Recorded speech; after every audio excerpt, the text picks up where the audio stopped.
Chandrakanti. Then the Gandharva girls arrived, expert singers and the friends of Chandrakanti. Purnamasi offered them to sing about the pastimes of Radha and Krishna and to depict them with clever expressions. Seeing Chandrakanti in Radha's body, the Gandharva girls became happy. Composing new songs, they sang high and low notes for the pleasure of Radha in the assembly. And it goes on to describe all these songs they sang. This book, you can read this till the end of time and not run out of new ideas for meditation. You can read this book until the end of time and not run out of new ideas for meditation. And it's so thin, and time is so long, and the mind is so vast. This one book can fill the whole landscape of your mind with the pictures of Radha and Krishna and their Nitya Lila and the bhavas, and so much tattva. So the first bath, this is the, I don't know if this counts, this is the pre-bath called the earth bath. Bhumi Snan. Interesting, huh? Roll in the dirt. First the Sakhis bathed Radha with water, and then they bathed her with 8 types of earth. There's 8 types of water. There's well water, there's river water, there's lake water, there's 8 different kinds of water that are mentioned in Ayurveda. There's light water, there's heavy water, there's pungent water, there's sweet water, there's mineral water, there's many, many kinds of water, and they have different attributes and qualities for health. So the same thing with earth. Now listen to this. 8 types of earth. Earth from the bank of a river, from a tata, a nadi tata miti. The earth from the bank of a river. That has particular characteristics, particular qualities, lakshana and guna. Second type of earth was that earth that was dug by a sewer. A wild boar, a wild pig has these big horns, what do you call it? Tusks. And he goes out in the forest and he digs holes. Why? Because he looks for roots. He looks for roots, roots and slugs and all kinds of little rodents and insects that live under the earth. So he's like one of these JCVs. What's it called? JCV. So he's got a built-in JCV. So he goes out there, then he digs like that and he finds something. Puts his nose right into it. Put your nose into your work. That's from them. They get their nose right into it.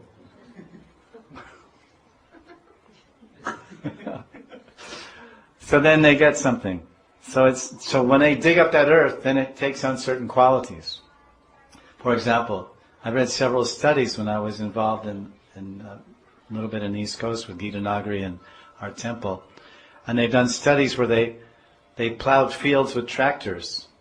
They plowed the field with tractors, and then a field right next to it they would use bullock carts. What do you call bullocks? Bale, hull and a bale. And then for 2 or 3 years they would plow the fields and grow crops and plow the fields and grow crops. Side by side fields. And what they found out is, the conclusion of the study is that the tractor runs up and down the earth, and then the earth is the same. But as when the bullock is walking with his hoofs, the bale is walking in the earth increases its fertility. The earth gets more nitrogen, the nitrogen content increases, the uric acid, everything increases just from and he's not passing stool and all these things, so it's not because it's a controlled experiment. It's not from the gober, it's just from the contact of the hooves. So knowing that is kind of a diabolical thing. This is the Western scientists. So knowing that it's a little diabolical, that the hooves of the bull have some special effect to energize the soil, that it's kind of demoniac. But what they take is, after bulls are finished, so to speak, they put their hooves in the ground, in the fields, to increase the fertility of the soil. It's a natural fertilizer. They're kind of using it in a diabolical way, but it's better to keep the cows alive. So the point I'm making is that when soil contacts something, it can become changed. So when this soil contacts the tusk of the wild boar, it becomes takes on a special quality. That type of soil was used for Radharani's bath. Because there's something about pigs are pure, even the hair of a pig. The bristles, pig is a dirty animal, everyone knows. But the bristles, it's called bristles, means the stiff hairs on the body of the pig, they're used in puja. Vraha. When Varaha shook his body to dry his body off, some of the hairs fell off. When they landed on the earth, they came up as kusa grass. So in this puja, when they do puja, they sprinkle some, they do abhishek, they sprinkle some turmeric, haldi, or some other rice flour, different things they sprinkle, like this. They use pig bristles from a boar, wild boar, like this. So it's pure. So the earth from the pig, and then earth dug by a bull's horn. When a bull's always going, when he puts his horn in the earth, that earth takes on a special quality. Earth from a doorway. Now there's some temples or whatever, there's some doorway, and then there's entranceway. So right where the doorway is, you dig the earth there. From a door, what do you say? Darwaza. Darwaza Pravesh. From there you take the miti. From an anthill. The earth from an anthill. The earth from the bottom of the ocean. The earth from a temple. Lots of dust. And the earth from underneath the Ganga. These are all different qualities of earth. That's why when we go to Mayapur, we take the mud we go inside the Ganga and pick up the mud, and put it on our bodies. We lie in the sun in March and February, it's nice and cold, and warm sun. And then what we find is that mud, that black mud, takes all the poisons out of our body. We feel very healthy, and our stomach becomes very fresh and also cool and very clean. Anyone's done it? Fantastic. So Radharani is, the water and earth were permeated with the fragrance of the lotus feet of Hari, who wanders everywhere. See, the whole thing about Rasa Shastra, you'll gradually discover when you read minutely descriptions of the landscape or the birds or the animals, especially Ananda Vrindavan Champu, Srimad Bhagavatam, and all these rasa grants, all the analogies and metaphors of nature and the plants and the leaves and the latas and the trees and the male and female birds and the earth, it's all full of madhurya. It's all Sringar Ras. Sringar Ras means the conjugal erotic love between Radha and Krishna. And it's all saturated, there's innuendos, and it's all indicated there. So this is, and that's why it's saying that all this earth was brought together from these 8 different places, but Krishna wanders in all those 8 different places in various forms. And all that, so that's why it's saying that when all that earth was collected, the sweet fragrance, it says that all this earth and water was permeated with the fragrance of Krishna's lotus feet. And then how so? Because he wanders everywhere. Brajagamana, Braja Brahmana. He wanders everywhere in the Goshta. That sweet fragrance spread in every direction. By the Panchagavi bath, they bathed Radharani with cow urine, cow dung, doodh, ghee, dahi. Radha, full of desire, stole the 5 knowledge-gathering senses of the Sakhis. So with these 5 substances, she stole it. Did Radha also release 5 arrows of love in the heart of Murari?